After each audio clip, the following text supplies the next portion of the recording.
We are honored to be joined by Ralph Izzo, President, Chairman, CEO of PSEG. I want to thank you so much for joining us, Ralph. Great to be here. Thanks again for having me, Steve. Listen, Ralph, we've had so many discussions about climate change and putting things in perspective, but internationally, you participated in the United Nations Climate Change Conference in Glasgow, Scotland, back in the fall. We're taping this at the end of 2021. What was the biggest message from that United Nations conference that the rest of us should know about? The biggest message by far was that the entire planet is headed in one direction. The policy arrow is to decarbonize our economies, our energy sector. Now, different countries are going to do that at a different pace. But the leaders are recognizing that their whole basis for their future economies are predicated on building and developing technologies that are less carbon intensive and, in fact, carbon free.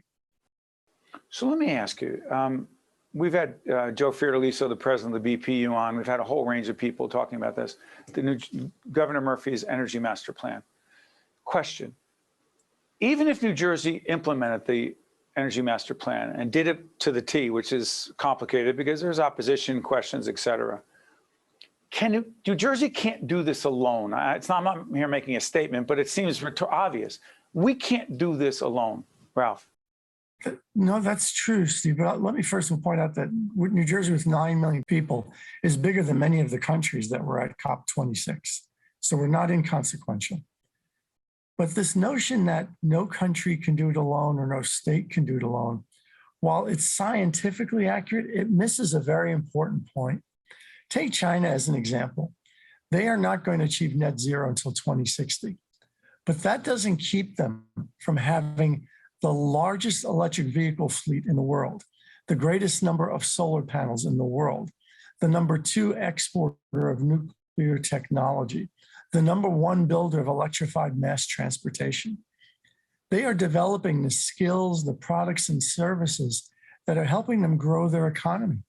Look at offshore wind on the East Coast of the United States. Who are the dominant players? Ørsted from Copenhagen, Denmark, Shell, Royal Dutch Shell, Equinor from Norway. Why? Are their engineers better than ours? Of course not. They've been at it for 10 years. So it's really an economic imperative to start to embrace these targets so that we can develop the technologies and the businesses that can be the winners in the future. Well, let me do this. For PSEG to disclose an underwriter not only of what we do, but also of our partners at NJPBS and Spotlight News, for your company, how much can any individual utility drive this versus government policy from the federal/state level? And I know it's a combination, but how much can you drive this, you and your colleagues at PS? So we cannot. We are a heavily regulated company, as you know, and we need the Board of Public Utility approval to do things. But New Jersey has a phenomenal energy master plan that is quite ambitious in the carbon reduction. So as a result, we are able to invest $1 billion in energy efficiency, lowering carbon while lowering people's bills. We are able to keep our nuclear plants alive, avoiding 13 million tons of carbon a year into the atmosphere.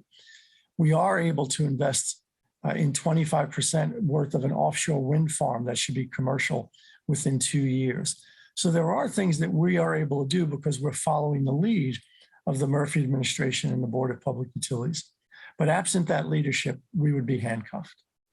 Now, help me out. I may have made a mistake on this. The goal for net zero carbon emissions, is it by 2030 or 2050?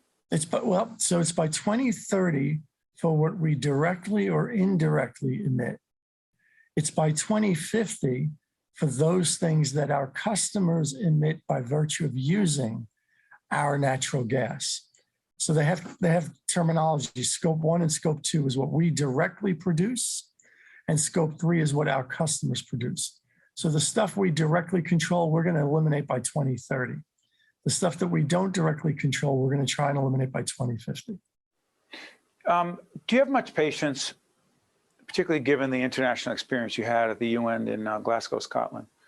Do you have much patience, A, and B, how do you deal with either full-blown climate change deniers or those who say, come on, you're making too much of this. And those of us in the media are only making it worse by engaging in hyperbole. You say what? Well, yeah, first of all, fortunately, they're a shrinking and almost extinct group of people. What I would say to them is, did you notice the heat wave in the Pacific Northwest? Have you noticed the fact that every year we have the worst wildfires we've ever experienced before in California? Have you noticed the deep freeze in Texas? Have you noticed tornadoes in the mid-Atlantic region? Things that we're just never experienced before. If you need any more proof than those events that climate change is real, I don't know that you'll ever be convinced. But fortunately, the world isn't waiting for the climate deniers. The beauty of COP26 was that there were businesses there, NGOs, non-governmental. By the way, that was the United Nations conference in Scotland. Go ahead. It was called COP26. Go ahead. I'm sorry. There were investors there. There were financial services companies there. There were equipment manufacturers, and their message was consistent. We're not waiting for government to act. We're pushing this envelope. I forget the exact number, Steve, but there's like $30 trillion of assets under management for folks that have what are called environmentally, socially, or governance sophisticated operations, ESG companies. In my industry, if you have strong ESG credentials, and the biggest part of the E is environment, which is all about climate change, you're valued at 10 to 20% higher than other companies. So investors are demanding this. Our youth is demanding this. Many of our customers are demanding this. So if there's still a small group of folks denying it, they are shrinking.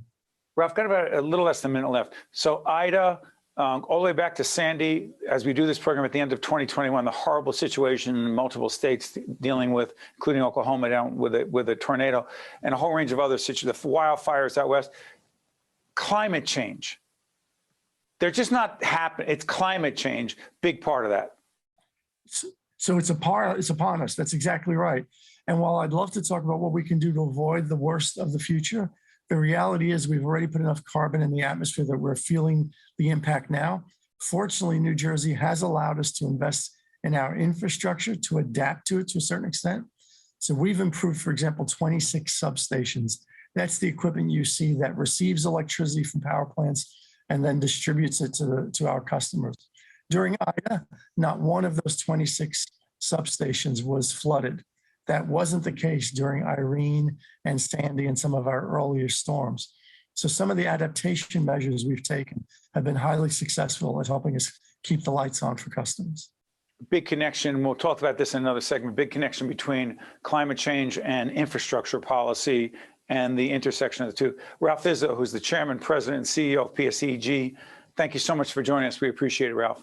Thanks for having me, Steve. You got it. Stay with us. We'll be right back. Think Tank with Steve Adubato has been a production of the Caucus Educational Corporation.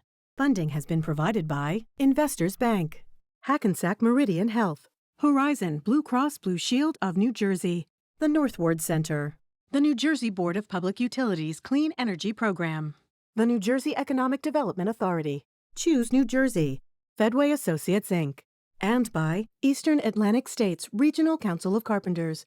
Promotional support provided by NorthJersey.com and Local IQ, part of the USA Today network. And by AM 970 The Answer.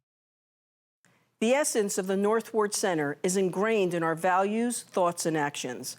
What began as a storefront on Bloomfield Avenue has evolved into a life-changing community nonprofit. The mansion is steeped in tradition, but with all of its grandeur, the true essence of the Northward Center is in the people we serve. So as the Northward Center commemorates 50 years of service, let's also celebrate the many opportunities yet to come.